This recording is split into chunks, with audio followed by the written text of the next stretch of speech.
All right, we're going to go ahead and get started. We would like to welcome everyone to today's webinar on health equity. This webinar is part of the monthly North Carolina AHEC Practice Support Services Lunch and Learn webinar series. These webinars are held the last Wednesday of every month from 12 to 12:30. A quick reminder for everyone to please mute themselves. There will be designated times during and after today's webinar for questions and comments. For now, we will hand it off to Elizabeth Barfield. Good afternoon. I hope everyone's doing well. I was telling Danielle earlier, this is my first time talking to a group today, so I had to warm up my voice a little bit. It's been different working from home, so it's nice to at least see some names, see some faces. If you'd like to turn on your webcam, feel free to do so. Try to make it as interactive as possible. I don't want it to be me talking at you for the full 30 minutes, just because a lot of the conversations around health equity are meant to be interactive. They're meant to create discussion. They're meant for people to kind of ponder where they've been, who they are, how they kind of connect to it, because sometimes it can feel like this big overarching idea of, oh, health equity, because technically just about everything we do at the hospital and CHEC can fall underneath health equity if you really try. So just trying to see how you fit into the vision, see how you fit into our mission, and see if there's anything that you connect with. So I'm going to go ahead and get started. And if there's ever any questions, just go ahead and comment in the chat box. I'll be monitoring that, but also just feel free to take yourself off of mute and shout out any questions that you have as well. So as I mentioned, within the world of health equity, we have a few different lenses that we look through. So obviously health equity, but also the diversity and inclusion standpoint as well, because they kind of all couple together. And so the point of this presentation is just so we can do some level setting for those who have heard kind of the buzzwords around health equity, but aren't quite sure what exactly we do. We're a small team of 3, much like many of the teams that you all work on, but we do touch a lot of the different pieces throughout the organization. So some of the our goals and objectives, as I mentioned before, just to introduce the purpose of diversity and health equity throughout the organization, evaluating what some inclusive behaviors might look like, defining what bias tendencies are, and then ultimately identifying some tools and tactics. So if you've been at the organization for at least the last year, you know that we've been rolling out the Everyday Bias for Healthcare Professionals course. And seeing some of the names up here, I know that some of you have been through it, so I won't harp too much on some of the content that we cover in that class, but you can never have enough conversations about bias. Even me teaching it at least twice a week, I still learn new things about myself and still have things that I'm unpacking. And I'm like, oh, wow, I didn't realize that that was still there. Great. Okay, another opportunity to work through it. But for those of you who have not been through the Everyday Bias class, this is still going to give you a great introduction onto some of those different topics. And so before we get started, we want to make sure that we're on the same page of the 4 agreements of courageous conversation. So conversations around bias, around diversity, inclusion, health equity, all of those things, they can feel a little heavy at times. It can be a sticky conversation to navigate. And sometimes people say, oh, I don't want to make anyone else uncomfortable. I think this, but I don't really want to share it. I'm not sure how to say it. This isn't PC, politically correct to be able to talk about in mixed company. All of that we understand, but also realize the need to have these conversations, because if we're all just coming to work every day together, but no one actually likes each other because everyone has these hidden conversations, we're not going to get anywhere as an organization. And so health equity is all about transparency, sharing to your comfort level, so that as we move forward in these conversations, we can do so courageously. So the first one is to stay engaged. Staying engaged means that you're remaining morally, emotionally, intellectually, and socially involved. So for me, sometimes when I get a little triggered and the conversation goes a little to left, my first instinct, okay, I'm going to back up. I don't really want to be a part of this. I'm just going to log off. I'm going to mute my camera. I'm going to mute my voice. They're not going to be able to hear me. I'm just going to go do something else. And while that's the easiest thing to do, it might not be the most beneficial thing, because you might miss something that another person says. You might miss a body language cue that someone's giving you. And you might also just miss the chance to learn something new that you hadn't before, pushing yourself a little bit outside of your comfort zone to be able to get kind of to that end result. But also experience discomfort. Like I mentioned before, no one wants to feel uncomfortable. Most people like comfort and seek out comfort. But realizing that, especially some of the conversations that we have around these subjects, it's just going to be uncomfortable sometimes. And just because something is hard or challenging or uncomfortable doesn't mean that we still shouldn't pursue it. And so usually I am the person that is pushing people a little bit past their comfort zone just to have a deeper conversation, to say the thing that is on everyone's mind, but no one has the courage to say. So just go there with me for today. And then 3 and 4, speak your truth. That means being open about your thoughts, owning them, and say, this is just kind of how I feel. This is how I was brought up. This is how I was raised. And everyone has a small t truth. Your small t truth is yours. No one can take it from you. But what is that big T truth? Being able to share both the small t truth and the big T truth is what helps us to get to that next level. Because ultimately, we're going to have to expect and accept non-closure. Accepting that, sometimes things are not going to be resolved after the first, second, or maybe third conversation. Maybe everyone leaves at the end and said, it doesn't really feel like we resolved our issue. It doesn't really feel like we found common ground. That wasn't a great feeling. And that's okay. Sometimes you just have to come back to the table, come back to the webinar and say, let's have another conversation. Let's bring in some other stakeholders who might have a different perspective to be able to round out the conversation a little bit more. Not everything has to be solved in 1 or 2 meetings. Sometimes to be able to get to that depth of solutions, to get past that first gut reaction, it's going to take a little more time. And that's perfectly okay. So I just want to give you some examples and definitions of what diversity is. So a lot of times we say, oh, well, diversity is just meeting a quota, but not necessarily. It's trying to make sure we have unique individuals across the workplace. So that's just having people there, the existence of differences. Where inclusion comes in, it's having everyone be able to fully participate. Everyone feels like their voice matters. Everyone feels like if I speak up, someone's actually going to listen to me.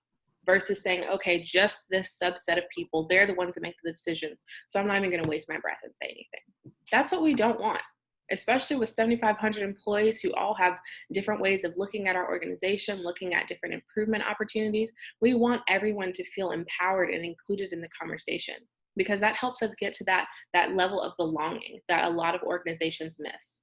Even those larger organizations that have lots of employees, lots of staff, lots of team members, but no one actually feels like they belong there. So they're going to have those higher rates of turnover because everyone's just out for themselves and say, I don't even really think that my organization cares about me. And that's what we don't want to have happen in New Hanover. So another way that we describe it is diversity is being invited to the party. So you get to come to the party, you got an invitation, you don't have to sit at home by yourself on Saturday night because you get to come to the party. But inclusion means that you're being asked to dance. It means that there's food at the party that you enjoy. The music that is being played, you also enjoy. The people there, you know them and you have relationships with them. Instead of just being invited to the party for diversity's sake and you just stand on the wall and you just watch everyone else have a good time and have the party experience, we want to make sure that everyone feels brought along in the conversation. So breaking it down from a health equity standpoint. So a lot of times we hear the word equity or equality. Everyone says, oh, I see all people the same. I want everyone to be equal. And, I'm colorblind. I don't see differences. And as wonderful as that sounds, it's just not true. So trying to back away from the word equality, because if we just give everyone the same thing as evidenced in this first row, everyone got the same bike. Everyone was equal. Everyone got the same exact thing. But for this person here, that bike doesn't even fit them. The person here, they don't even have the mobility to be able to use the bike in the way that it was intended. So if we're just saying, hey, I just gave everybody the same thing, everyone was equal, they should have figured it out, what does that do for the person here? Not much. So that's why we're striving for equity, so that we can meet each individual patient where they are, to meet them and give them the tailored services that they need to be able to live their best life of health and wellness, and to be able to contribute to the community. Because again, if we're just giving everyone the same treatment, the same information, the same equipment, then some people are still going to experience barriers to having their highest level of health. So just trying to reframe the way that we're looking at things to be able to have a more equitable approach. So bias, everyone's favorite 4-letter word, the thing that everyone says, oh no, I don't have any bias. I see all people the same. And if you've been through the class, the everyday bias class, you know that if you have a brain, you have bias, because that's just the way that our brains are wired to make sure that we're staying safe. Because bias isn't always a bad thing. The way that our brains interpret it and start acting on it can sometimes lead to negative impacts. but not, and bias in and of itself is not a negative thing. And so trying to rewire the way that we're even looking at the word itself is what we're trying to do. So think of a time where bias has been shown against you. And think about how it felt when people were just making assumptions about who you were before they even really got to know you. And how did that impact the relationship? So if you feel comfortable, just go ahead and write in the chat some of your reactions to those questions of how bias has shaped your life, how you've seen it impact some of the different relationships that you've seen. Because obviously on the left-hand side, we have explicit bias of it is clearly the Blue Devils who are horrible, and you guys can't say anything because I'm the only one that gets to talk now. Or the Carolina Tar Heels. Those are the ones that we say, yeah, that's really great. But you're going to be on one side or the other. There's very rarely middle ground in between the two camps. But implicit bias could look a little more like, oh, well, don't take it so serious. It was just a joke. And saying, you know, well, what is the root of the joke? Jessica, I saw your comment about Duke. I'm going to kick you out of the session if you keep talking like this. This is not allowed in my classroom. So that's what an explicit bias looks like, saying as soon as I see it, as soon as I'm confronted by something, I put up my X and say, no, this is not something I want to be a part of. It goes against my morals, my values, my ethics, my beliefs. Whatever you hold near and dear is what might lead you to have a certain bias for or against something. Nicole Kennedy, you too? Oh, we're going to have to shut this session down. This is not going how it should be going, because that's what my bias is telling me. Anyone have any other experiences with bias or how it shaped your relationships?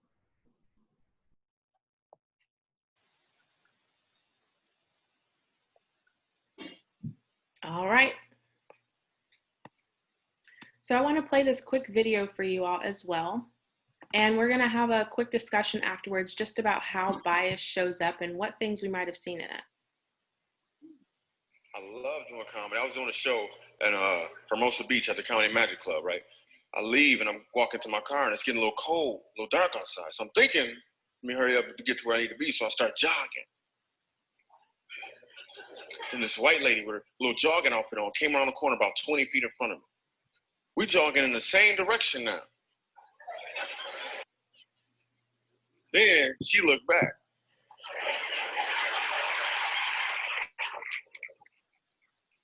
She started jogging faster. So I looked back too.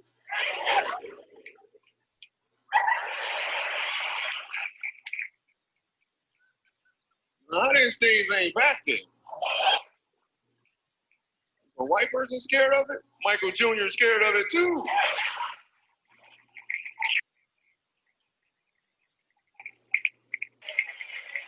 Well, I started jogging fast. After she looked back again, she took off in full stride. This time I didn't even look back. I also kicked in the gears. I could have easily passed her up. I'm thinking, no, I can't just leave this defenseless lady out here by herself. Whoever back there gonna get her. So I yelled up to her, is that as fast as you can run?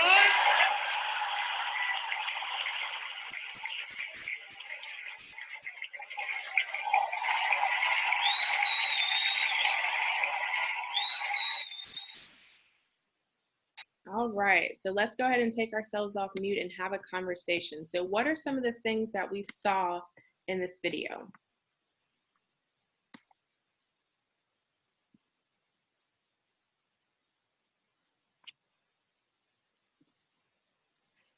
I see a thumbs up from Suzanne.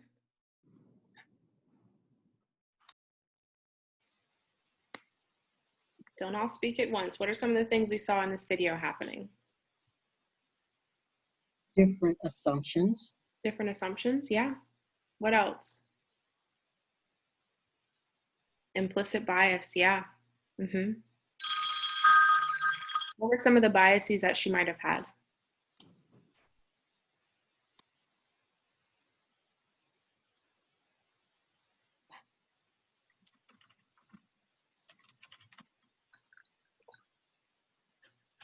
Race, gender, Anything else? She assumed that he was a danger, yeah.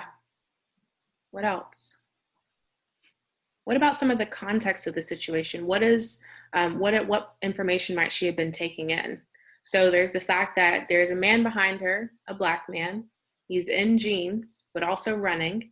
So all of the different things we might be getting from society, from the news, from the context of, okay, people who work out usually don't wear jeans, usually. So trying to piece together what that story meant. What else are we thinking about the video?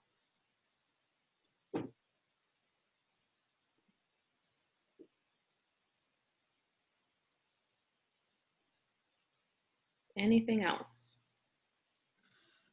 It was a funny story. It was a funny story. What were the humorous parts for you? His assumptions compared to hers, Mm-hmm. that he was running faster because she was running faster. Yeah. He didn't see what she saw, but he took for granted there was a danger there that he was missing, Mm-hmm. not realizing he was the danger. He was the perceived danger. Right. So it's interesting because for me, I'm a people watcher, and I can make up a story about a person very, very quickly. And because again, that's just how our brains are wired to make up stories, to make up a situation, to understand it. Because there's a lot that happens in our day-to-day worlds if we really slowed down and thought about each individual interaction that we had. And so for her, she had a story that she was telling herself based on the information that she was getting, but he also had a story that he was interpreting and trying to figure out. So we have to figure out what it looks like to bridge that gap so that we can share our stories with one another. Because if she had slowed down and said, hey, what's going on? And he's like, there's someone back there. Why are you running? Is everything okay? And she's like, oh, well, I thought you were chasing me. And he was like, well, why would I be chasing you? I was just jogging because I was trying to get to my appointment. But how many times do we actually slow down an interaction to have that conversation? Because I know guilty is charged as well. I can jump to conclusions very quickly. But sometimes they're not necessary. Sometimes they're not even accurate. But our brain is still telling us a limited story about something in front of us that may or may not be true. Someone also said she assumed he was chasing her, but he assumed they were both being chased and she was in trouble, not that he was the chaser. Yeah. Sometimes you don't even realize that you're being perceived as the bad one in the scenario. And then you hear it from someone else's point of view and you're like, wait a minute, that didn't happen. That's not how I saw it. And so just giving everyone a chance to really just explain their side of things. Sometimes we don't give people a chance to have the conversation. Because again, if we're just making those different assumptions, a person's rarely going to have a chance to tell their side of an interaction. So just kind of keep that in mind. Let me see if I can get I love doing comedy. So as we're talking about what bias is, I just want to bring up the fact that even the definition of bias itself has so many different definitions. Here we have 6 completely different definitions, and they might mean something different to every person. So for the first one, a line diagonal to the grain of a fabric, that would make a lot of sense to a person who might be a seamstress or works with fabrics. I don't really work my sewing machine very often, so that definition means nothing to me. So even just the number of ways that the word itself can be interpreted shows just how vast our different biases can be. So I just want you to keep that in mind as you still might be unpacking and saying, well, I'm not sure how this even fits into my work, my day-to-day life, my job. Think about the different ways that people present themselves, if it's different patients or different coworkers or just people you're passing on the street, and the way that your brain tells you a story about them. Think about the people that you walk by and speak to, and the people that you walk by and you avoid eye contact with. What's the reason for that? What's the bias that might be attached to those different interactions? Because again, as I've been teaching a lot of this information, I've had to start checking my own self and say, oh, wow, why did I think that about that person? Why did I almost say that about that interaction? I know for me, I often get asked, oh, are you a nurse, when I tell people that I work at the hospital? And sometimes it can be frustrating. And I'm like, well, what is this bias that people have? And they think that all younger women who work at the hospital are nurses. And then I met someone and they said, oh yeah, my daughter works at the hospital. And I said, oh, is she a nurse? And I had to stop myself. And I was like, even though I don't like the bias being shown against me, I was about to still do it with someone else.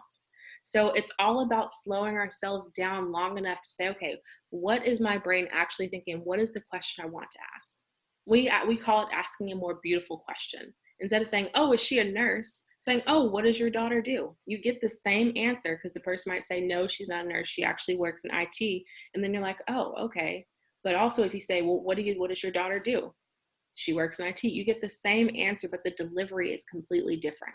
So think about that in the way that we're asking questions of one another. And I'll skip this video just for the time being. So what are some of the tools and tactics that we can work through as we're having these conversations? Because sometimes it feels, okay, I have bias. Oh my gosh, what do I do now? My brain is ruined. All these interactions that I've had with people have been horrible. What do I do now? But you're not doomed. So there are some different intentional communication tactics that you can use. So when you're having conversation with people, own it. Own your statements with I statements. Because think about the time where you're talking with someone else and you say, oh, well, you did this and you did that.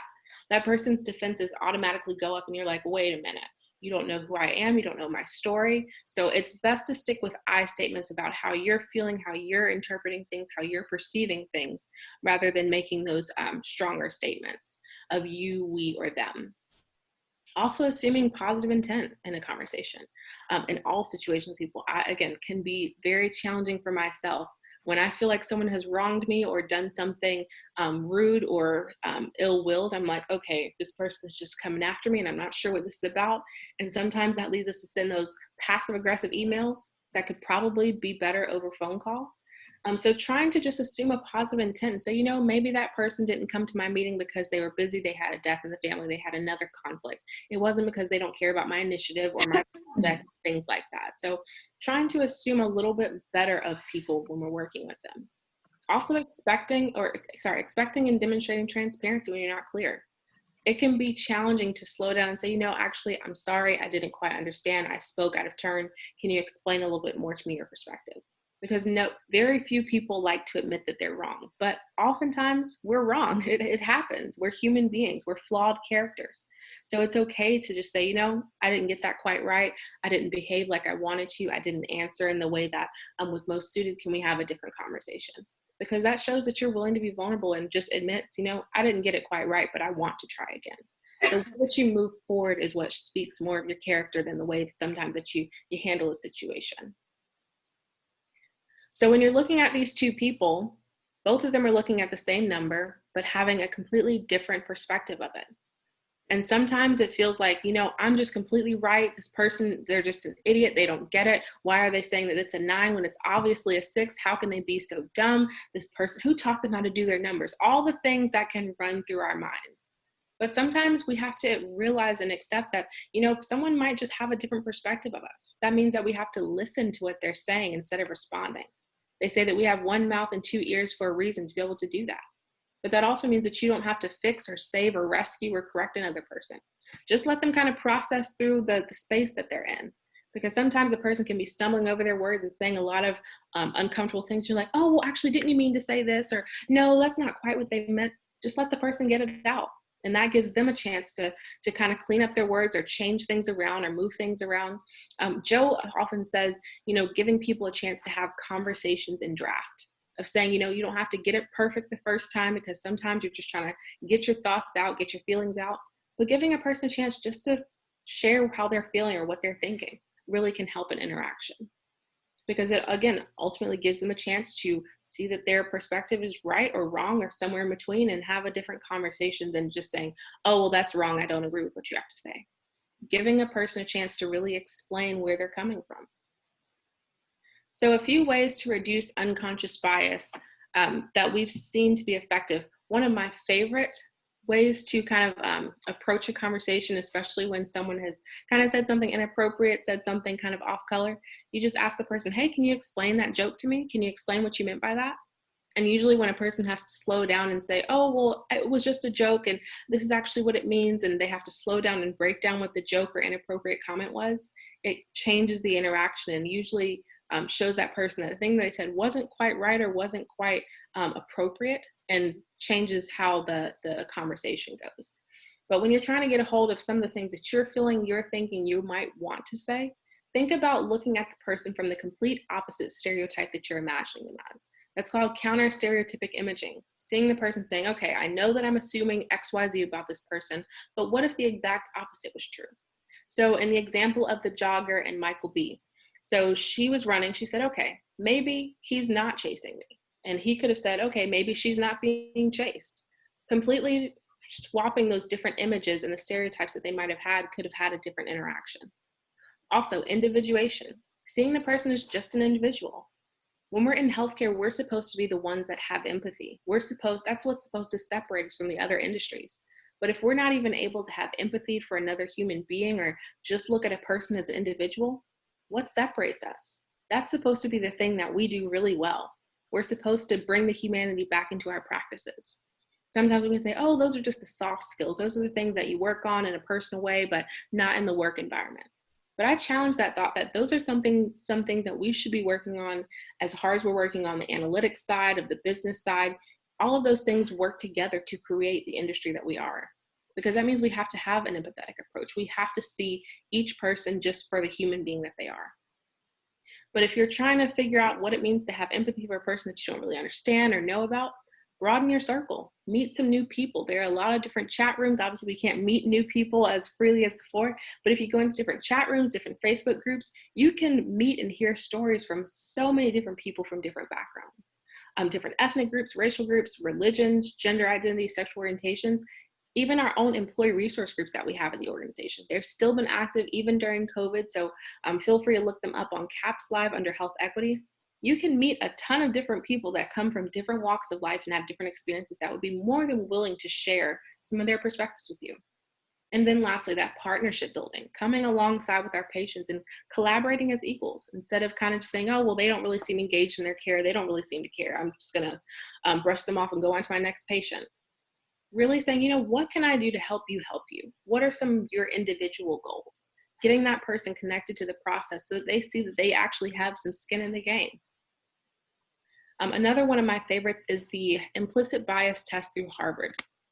So this one, you're able to take a test that tells you some of your different biases. And as you can see on the screen, there are plenty that you can choose from. I've taken a few, and at the end I get my results and I was like, oh boy, Elizabeth, we have some work to do. But it just shows that no one is perfect. Like I said, if you have a brain, you have bias.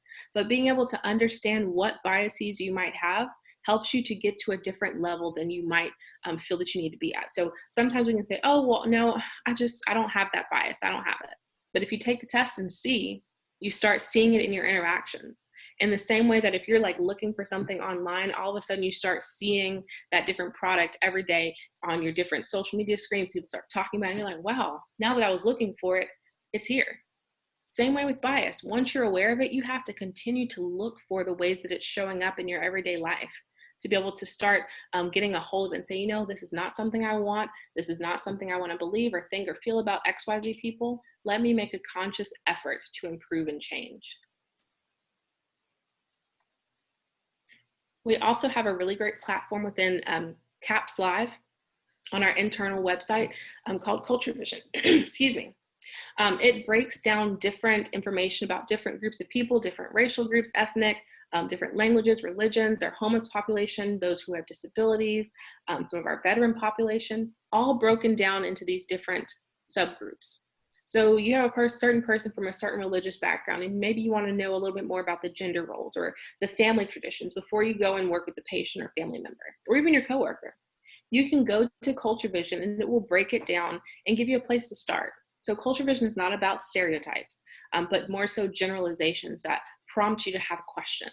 So you can read some information about a particular group and say, okay, I have this in a frame of my mind. Now I can go and ask this person. So, hey, can you tell me a little bit about gender roles in your community so I can kind of understand how to work with you and your family? Or what are some of the different treatment issues that are typically in your group? What are some of the things that you've seen?